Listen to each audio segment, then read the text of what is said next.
Bonjour mes abonnés, j'espère que vous allez bien. On se retrouve aujourd'hui pour une toute nouvelle lecture des énergies astrologiques avec un milieu du ciel qui est en Sagittaire. Ici, on parle d'évasion, de vision, d'ouverture à autre chose, mais aussi d'une quête de vérité. Sauf que on est opposé au soleil en Gémeaux en maison 3. Du coup, attention au trop plein d'informations à vouloir tout comprendre ou tout expliquer. Il va falloir faire le tri entre ce qui nourrit votre âme et ce qui surcharge votre mental. Mais bonne nouvelle, ce même milieu du ciel est trigone à Mars en Lion en maison 6, ce qui vient soutenir nos actions concrètes. On est capable de mettre notre feu au service de nos responsabilités, de notre quotidien, de notre santé. Motivation au rendez-vous si on suit notre cœur. On continue avec Pluton en Verseau en maison 12. Quant à lui, il continue de travailler en profondeur dans les coulisses de l'inconscient. Il est sextile à la Lune en Sagittaire. Il est aussi sextile à Neptune et Saturne en Bélier. Et il est trigone à Uranus en Taureau en maison 2. Il y a un véritable processus d'alchimie intérieure qui est en cours. On se libère de schémas anciens. On reconnecte une vision plus vaste de notre potentiel.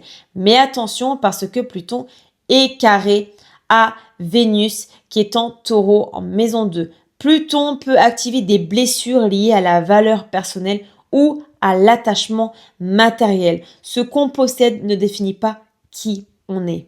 On continue avec l'ascendant en Poisson qui est hypersensible et réceptif. Il est carré à la Lune en Sagittaire. Il montre que nos élans d'enthousiasme peuvent être teintés d'émotions conflictuelles. On veut avancer, explorer, mais quelque chose en nous veut rester dans un cocon protecteur.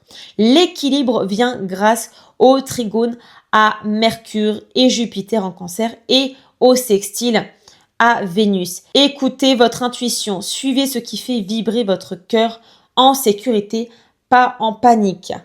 On continue avec Saturne et Neptune en Bélier en maison 1. Ils viennent secouer tout ça. Ils vous demandent de prendre vos responsabilités, de vous incarner pleinement sans vous précipiter.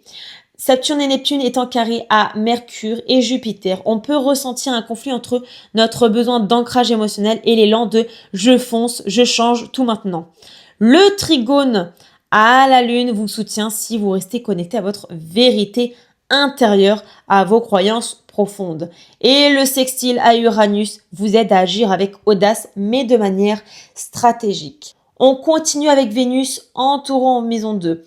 Elle vient adoucir l'ambiance. Elle vous rappelle que votre valeur n'a pas à être méritée, qu'elle est inhérente. Elle est sextile à Mercure et à Jupiter. Donc, on peut exprimer nos émotions avec calme, avec douceur, avec vérité. Vénus est en trigone à Mars. Donc, ça relie l'amour au courage. On peut s'affirmer tout en restant dans la tendresse. On continue avec Uranus qui est en Taureau en maison 2. Uranus est en opposition à la Lune et il est aussi carré à Mars. Donc ça peut créer des instabilités financières ou corporelles, des tensions entre besoin de liberté et insécurité. Ce n'est pas le moment de tout claquer sur un coup de tête, mais plutôt d'oser changer ce qui vous bride. Lentement, mais sûrement. Et pour finir, on termine avec Jupiter en Cancer en maison 4.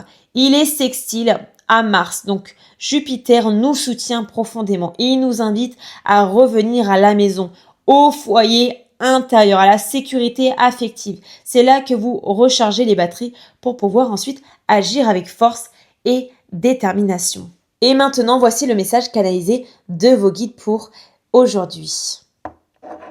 Ralentissez. Vous n'avez rien à prouver.